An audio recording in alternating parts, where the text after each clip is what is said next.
Oh, yeah. Oh, yeah. Yeah, yeah. Oh, we are going to Jerusalem, where the streets full of boys and girls, and the redeemed of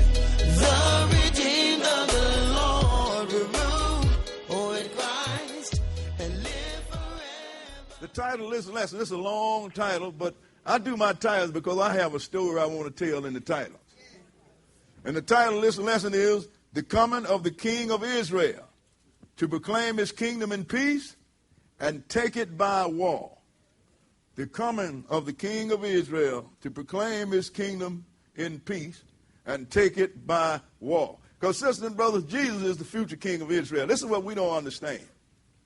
The world don't understand. And so one of the things that we Israelites got caught up in the old days, we let these people that don't understand Jesus, who he is, and where he come from, we let him turn us against him. We threw the baby out with the bathwater.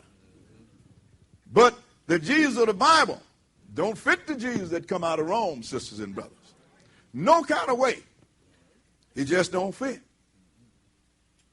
So he is the future King of Israel.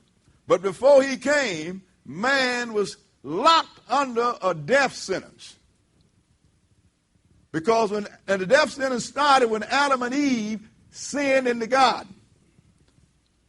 Because the Lord told them, the day that you eat of the tree of the knowledge of good and evil, that's the day you're going to die. And we have been dying ever since. And it is given for us to die once. That is written. But the second death, we can avoid. And this is the thing that's going by the world. When Adam and Eve sinned in the garden, we got under two death sentences. One, a physical death sentence that we can't get out of. And the second one is an eternal death sentence, what's called a lake of fire, the kind of death which you ain't dead. But because this has been misrepresented and been mistaught so, average person really don't believe in the Lord, sisters and brothers. But we're going to look at this. Because even when you talk to Jesus, nothing is said about him in the Bible fits what's been taught to you out of these would-be Christian churches. I use so-called and would-be because Christian mean to be Christ-like. And he did not start when he came in the name of the Messiah, because Christ only means Messiah, or anointed one, one of the two. He came when he said, let us make man. That was him. I can show you in the Old Testament and the New Testament that you ain't never dealt with the Father. Not one time. And from what it looked like to me, like Jesus had to sit up there and plead for him, maybe you don't want to deal with him until your change comes. But let's look at this. We're going to start this in Matthew, the 2nd chapter. See, I'm going to tell you, every time you start dealing with Jesus, it simply don't sound like anything that you have heard. This is what people got to say, have to look at. This is one of the things I used to say all the time. Have a look at this guy. He ain't nothing like what you think he is. And what he came to do is more than what you think. And what he will do to you, you're going to find out, is more than what you think. Matthew's 2, and we're going to start reading at verse 1. Matthew's 2 and 1. Matthew, the 2nd chapter, and verse 1. Okay, read it. Now when Jesus was born in Bethlehem of Judea in the days of Herod the king, behold, there came wise men from the east to Jerusalem. Go ahead. Saying, where is he that is born king of the Jews? For we have seen his star in the east and are come to worship him. Now you notice what these wise men, they are wise. He didn't say, where is he that's born my personal Savior or my guiding light?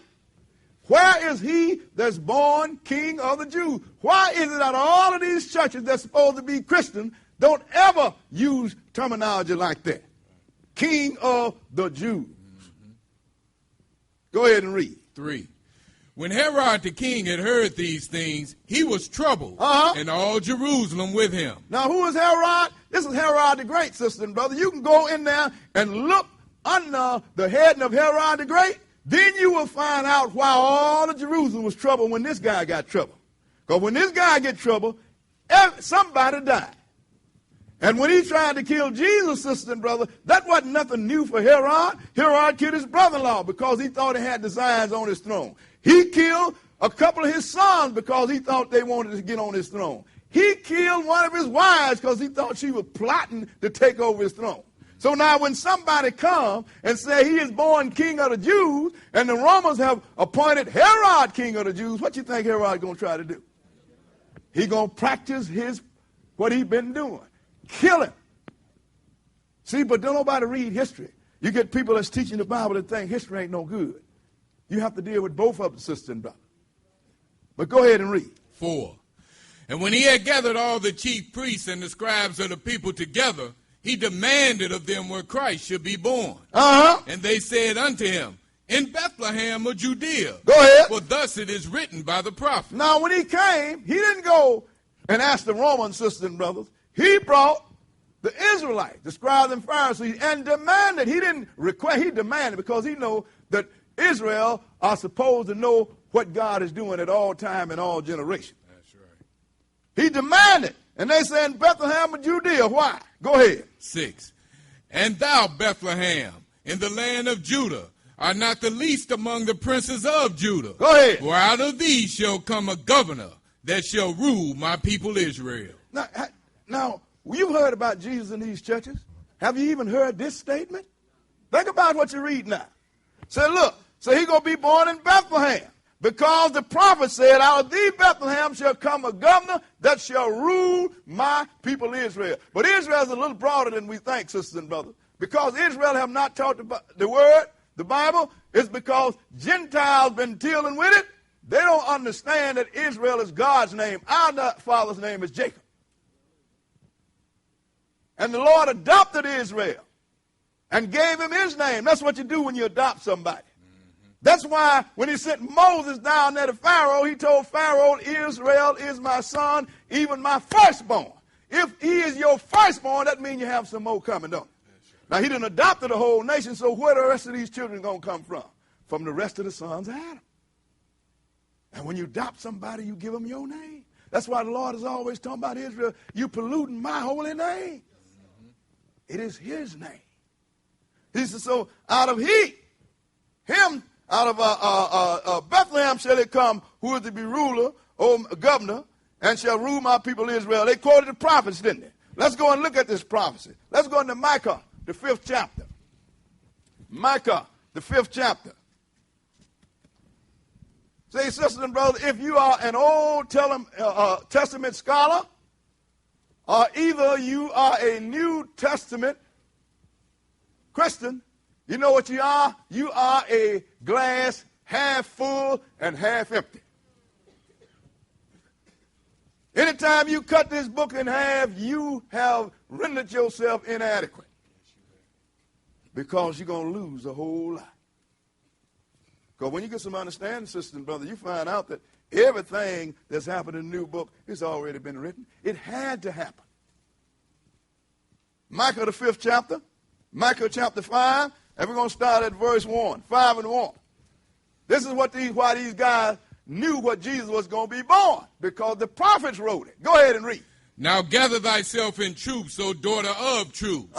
He have laid siege against us. Go ahead. They shall smite the judge of Israel with a rod upon the cheek. So they're going to smite the judge of Israel with the rod upon the cheek. Go ahead and read. But thou, Bethlehem Ephratah, though thou be little among the thousands of Judah, yet out of thee shall he come forth unto me that is to be ruler in Israel. Now, this is what they read. Go and look how long this cat been around. Go ahead and read. Whose going forth have been from of old, from everlasting. So this guy have been around from old, from everlasting. I said all the time, Jesus did not come out of Mary. He came through Mary. Yes.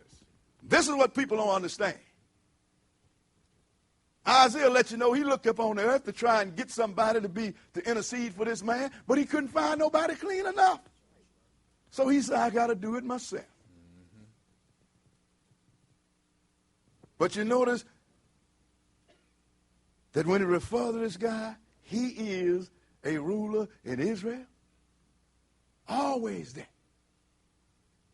Even the first message that Mary got. See, this is what I'm saying, sisters and brothers. This, to the people that's been in Israel for a while, this is child's play. But new people, they come here and they are literally mugged. Let's look at the first message that Mary got concerning Jesus. Let's go into Luke, the first chapter. Luke, the first chapter. Because once you start understanding who this guy is, then you understand your position in the world position. And I'm going to tell you something. The reason the world have misunderstood Jesus is because Israel went into captivity and we forgot everything. We forgot our God. We forgot our identity, our nationality, and we forgot what he chose us for. The average Israelite still don't know what we chosen for. Yeah, well, I'm the chosen people. What was you chosen for? The Lord chose me. What for? I come and I point at this sister, said, sister, you chosen. The first action she going to give me is to do what? And I know Israel don't know why, because in the old days, we used to throw everybody else in the lake of fire. Everybody went under the bus. Israel only was going, wait a minute. He chose us to be the priests to all the sons of Adam. So if we kill everybody that we're supposed to bring to the Lord, then why should he save us? But with this newfound knowledge, sometimes we just kind of like spin off the edge of the cliff. But it's time for us to stabilize, sisters and brothers. Now, Luke, the first chapter, and we're going to start at verse 26. Luke 1 and 26. 1 and 26. Okay, read it. And in the 6th month, the angel Gabriel was sent from God unto a city of Galilee named Nazareth, to a virgin espoused to a man whose name was Joseph, go ahead, of the house of David, and the virgin's name was Mary. Now, as the angel was sent to the house of Joseph, a virgin. Brother told me, hey, man, can no virgin have no baby? I said, if God said, he told you Isaiah first, the 7th chapter, that a virgin going to conceive. If he said a virgin can have a baby, he can, because this guy dug dirt out of the ground and made us out of it. Now we reproduce ourselves. We fix on ourselves when we get drunk. We make cars to transport ourselves. We even make planes to fly ourselves. That's some pretty high standard for dirt out of the ground, ain't it? Yes, sir. So if he can do all this with dirt, you're going to tell me a virgin can't have a baby? If he want it? Come on, sisters and brothers, where you been? So the angel went to Mary. Skip down to verse 30, and let's see what he said. Go ahead. And the angel said unto her, Fear not, Mary, go ahead, for thou hast found favor with God. And behold, thou shalt conceive in thy womb and bring forth a son, and shall call his name Jesus. So you're going to conceive, so the name come from heaven. Because there's no name here to match it. People try to get other names and take off a letter here where you see one no J in Hebrew. I'm going to tell you something, sisters and brothers. Ain't no A, B, C, D, E, F, G, H, I, J, K on the Z in Hebrew, because Hebrew are hieroglyphics, not alphabetics. So if you're going to criticize something, at least get some wisdom to criticize it. And you should call his name Jesus. Go ahead and read. 32. He shall be great. He going to be great. And shall be called the Son of the Highest. Go ahead. And the Lord God shall give unto him the throne of his father David. The throne of who? His father David. What was David's throne? It didn't say he going to rapture you off to heaven when he go. The Lord God is going to give him the throne of his father David. What's he going to do? Go ahead and read. And he shall reign over the house of Jacob forever. And of his kingdom there shall be no end. This must be a different Jesus, ain't it? Still, this guy talking about king of Israel, governor of Israel, reign over the house of Jacob forever, which is still Israel. You sure that we got the right Bible here? What I'm saying, sisters and brothers, most of the stuff been taught about Jesus wrong. He is going to be king over Israel, thus being king over the whole earth. He's going to run it all. But you don't know that, because the people that's dealing with you want to take you to heaven. I got some Gentile preacher. The brother told me the other way. We got one Gentile preacher, ain't going to call it supposed to be a fine brimstone preacher. See, I'm going to prove that you going to heaven. And went to 4th chapter of Revelation where it said, and what told John, come up here. And John said, I was in the spirit.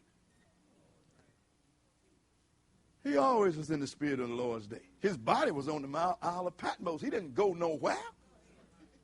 All that means is that the Lord just projected his mind. But it is hard for somebody to come along and put you back on the ground when you've been going off to heaven. But we're going to read the book on you. Now let's go. So he's going to sit on David's throne. David was a ruler, he was a king, and he was a governor, wasn't he? That's correct.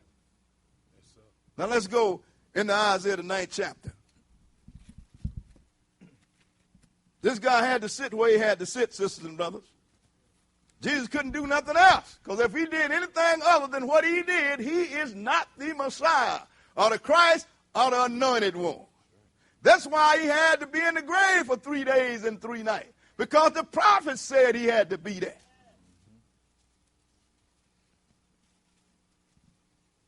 He had to be cut off in the midst of the week, because the prophet said he had to be cut off in the midst of the week.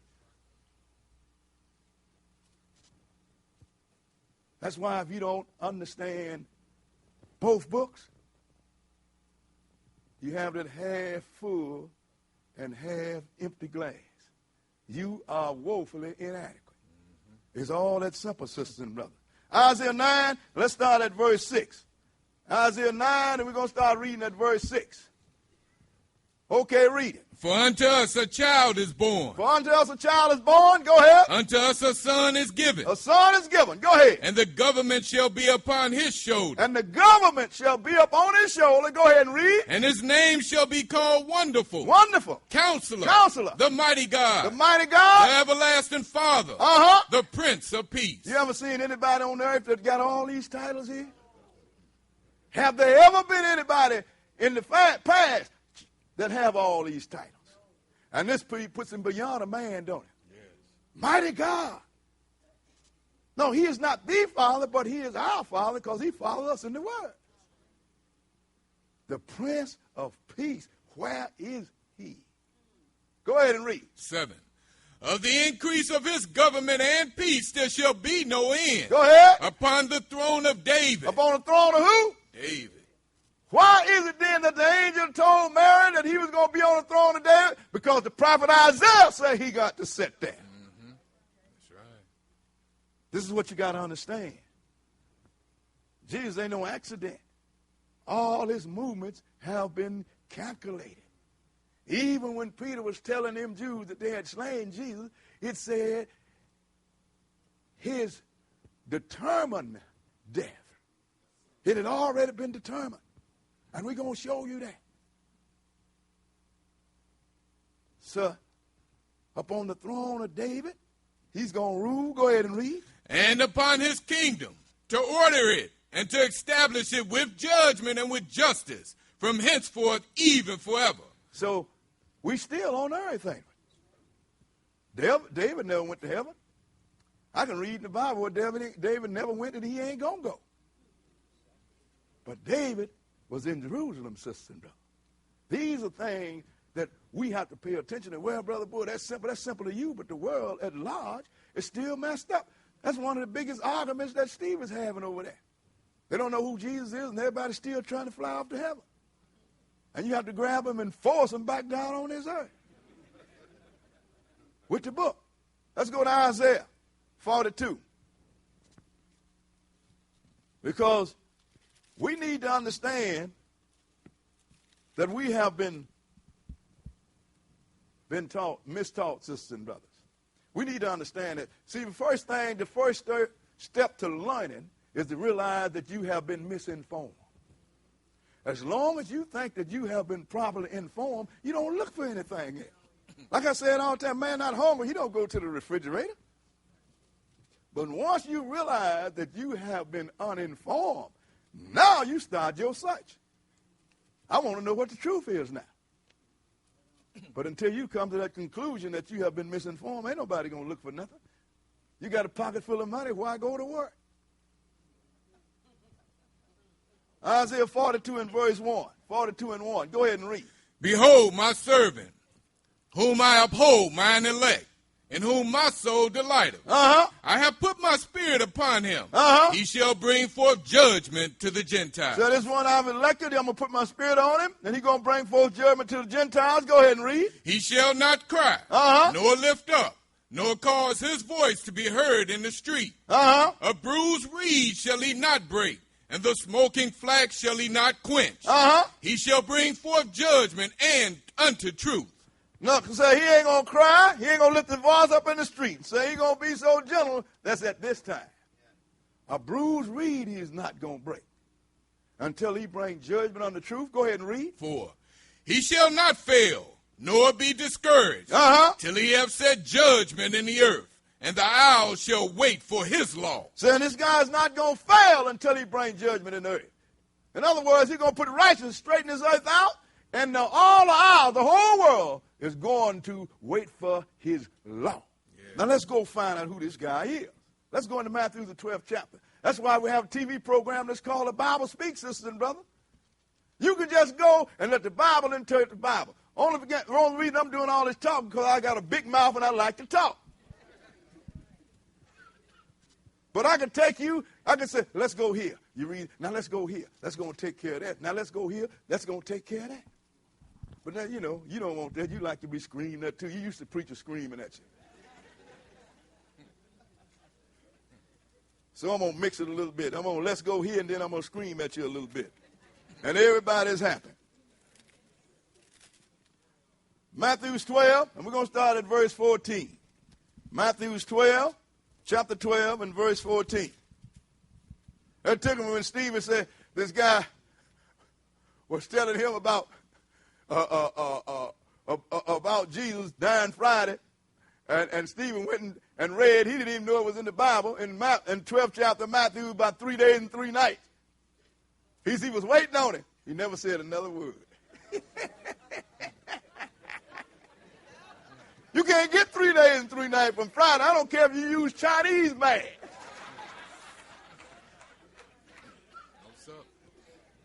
One call where he rose on Sunday and he went and hit him with the 20th chapter of St. John. When they got to the sepulchre, it was yet dark, and he was gone. Silence. We are the priests, sisters and brothers. It is our job to know. They're amazed. But if Stephen didn't know, soon as he get back here, I'd fire him and relegate him to the toilet. Because he's supposed to know. Knowledge, sisters and brothers, is not our privilege. It is our job. Yes, it is. That's what kills everybody within black history. They find out that Israel is the one that distributes everything. Every prophet and apostle in this book is an Israelite. So it's our job. Somebody tell, brother, you sure have a lot of wisdom. I don't get all pumped up because it's my job. I'm supposed to do that. Matthew 12 and 14, verse 14. Go ahead. Then the Pharisees went out and held a council against him, how they might destroy him. Let me tell you something. Israel ain't never liked Jesus.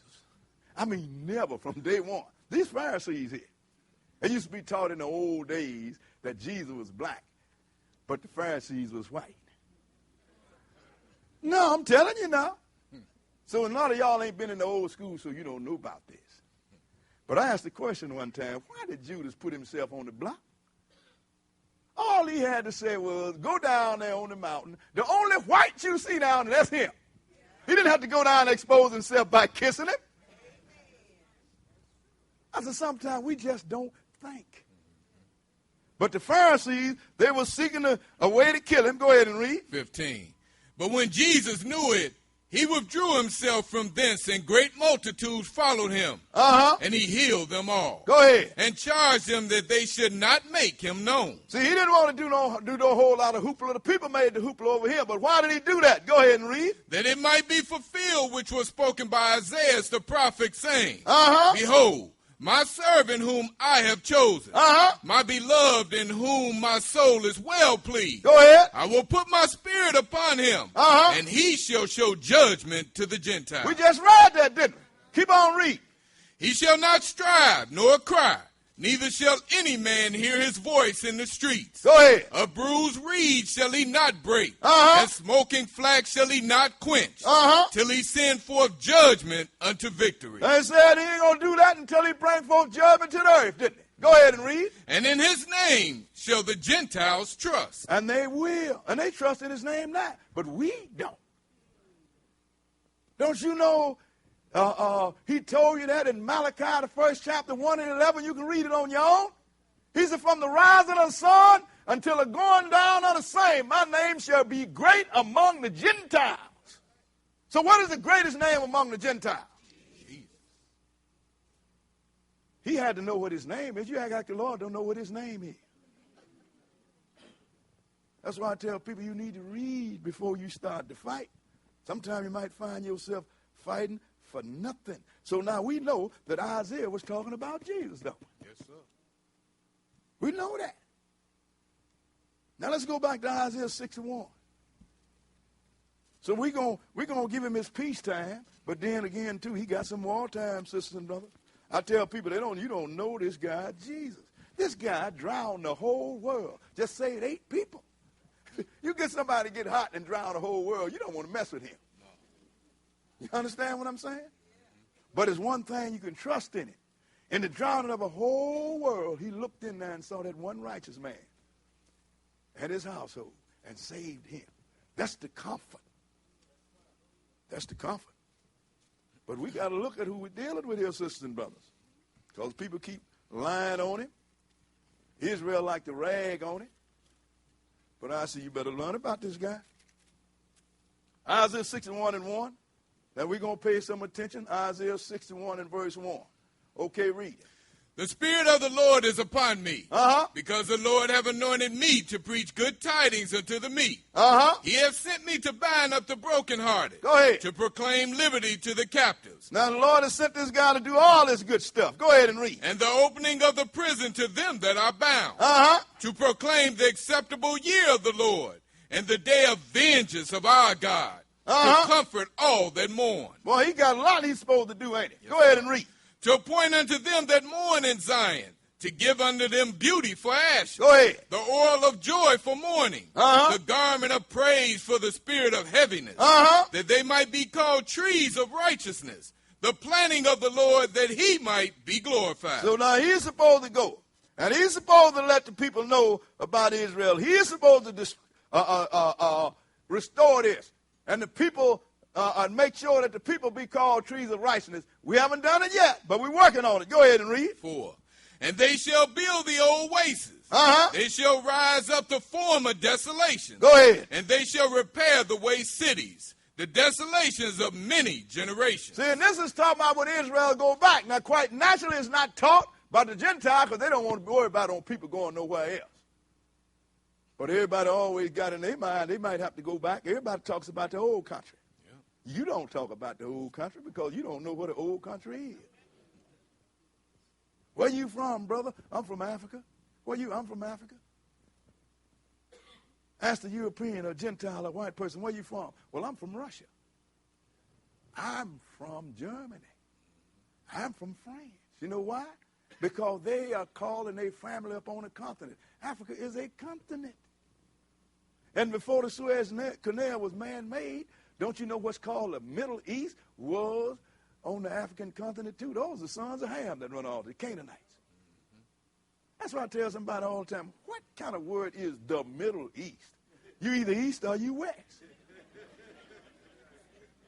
Don't nobody pay no attention to nothing.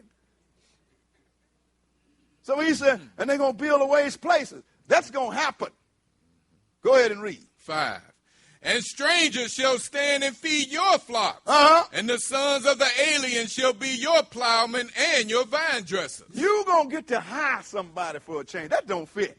I can't wrap my mind around Israel got people. Well, that's almost too much to but the Lord says it's going to happen. Skip down to verse 7 and go ahead.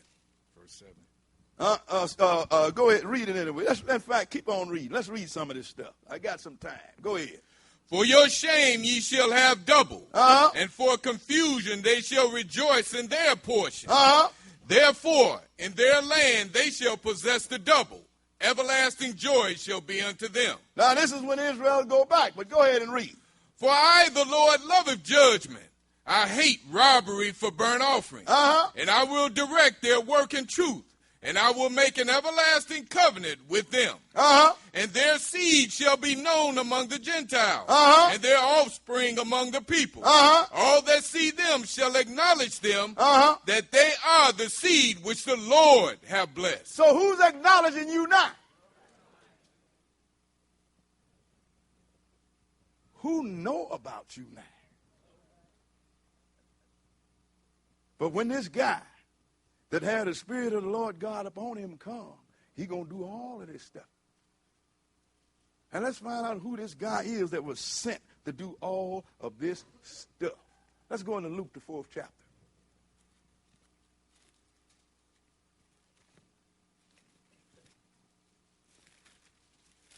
That's why I thank God that I've been in this thing. I've been in it long enough to know what's going on, but I'm still young enough to finish it. I ain't going to tell you how young that is. But the whole thing is, this thing have really escalated. In the early days, when we thought Hebrew Israelite, we only thought about the people that was in the United States of America. Even though we read, he's going to scatter us into all nations under the sun. That's right. We were so narrow in the old days, but the Lord had it written that they're going to run Daniel's wrote it, to and fro in the streets, and knowledge is going to be increased. And it had to be, you know why? Because the prophets wrote that it's going to be. It's time now for Israel to graduate. Yes, it is. Even Jesus gave that time when he picked his 12 apostles. When he got ready to leave, he told them, go not in the way of the Gentiles, but go rather to the lost sheep of the tribe of Israel. Not that he wanted to save Israel only. It's just that Israel is the priest. His priests had went dumb on him. So he had to inform them and teach them and instruct them first. So later on, then he had to prepare Peter to receive a Gentile into the church. He had to prepare him too, because Peter told him, look here. Don't you know it's an unlawful thing for one who is a Jew to come into any other nation? But the Lord has shown me not to call any man common or unclean. Gentiles so informed that taught that they thought they was killing the dietary law. How is it you want to have somebody call you common and unclean? Think about it, sisters and brothers. So this guy here, that the Spirit of the Lord God was on him, we're going to see. Luke 4 and verse 1. Verse 1, go ahead. And Jesus, being full of the Holy Ghost, returned from Jordan and was led by the Spirit into the wilderness. Now, let's see when this testing was over with what happened. Skip down to verse 14. Verse 14, and go ahead. And Jesus returned in the power of the Spirit into Galilee. And there went out a fame of him through all the region round about. Go ahead. And he taught in their synagogues, being glorified of all. And he came to Nazareth, where he had been brought up. And as his custom was, he went into the synagogue on the Sabbath day and stood up for to read. And his custom was, he went into the church on Sunday. On the Sabbath day. It's never say it's still a Sabbath day, sisters and brothers. If you don't believe the Saturday is still a seventh day, look at your paycheck on the calendar. It's still a seventh day. The Lord will not let the seventh day get out of hand because he gave you a directive. Remember the Sabbath day to keep it holy. Yeah. So as his custom was, he went into the synagogue on the Sabbath day and he did something real weird. He stood up to read. And let's say what he read. Go ahead and read. 17. And there was delivered unto him the book of the prophet Isaiah. The prophet who? You know why he had a book of the prophet? Because there wasn't no New Testament written then. So all of a sudden when Jesus died and went on back to where he came from, the Old Testament is dead now? Come on, sisters and brothers. Forevermore, we will live forevermore. Forever.